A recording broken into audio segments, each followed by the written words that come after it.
कुछ लोग बोलते हैं कि डॉक्टर अंबेडकर ने ओबीसी वालों को क्या दिया। आज मैं बताऊंगा कि डॉक्टर अंबेडकर ने ओबीसी वालों को वो खजाना दिया जिसका एहसान वे जिंदगी भर नहीं भूल सकते। आपको पता होगा कि भारतीय संविधान का एक ऐसा हिस्सा है जिसे संसद कभी भी खत्म नहीं कर सकता, वो है फंडामेंटल राइट्स, मौलिक अधिकार। तो हुआ यूं कि डॉक्टर अंबेडकर ने संविधान लिखते समय फंडामेंटल राइट्स में आर्टिकल 16(4) में ओबीसी कैटेगरी के लिए एक शब्द जोड़ दिया, बैकवर्ड क्लास। इस शब्द को लेकर संविधान सभा ने विरोध कर दिया।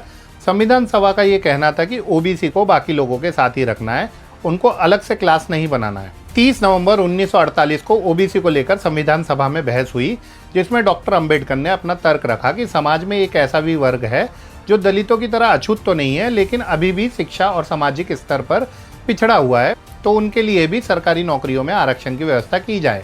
और आखिर में डॉक्टर अंबेडकर इस बहस में जीत गए और इस बहस के बाद आर्टिकल 16(4) को ज्यों का त्यों रख लिया गया।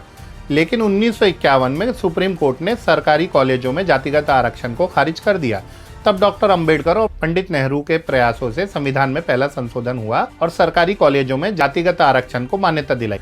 अब तक डॉक्टर अंबेडकर समझ चुके थे कि ओबीसी आरक्षण को लेकर भविष्य में भी समस्या हो सकती है, इसलिए उन्होंने बताया कि एक ओबीसी आयोग का गठन करना पड़ेगा जो ओबीसी के अधिकारों के लिए आवाज उठाएगा।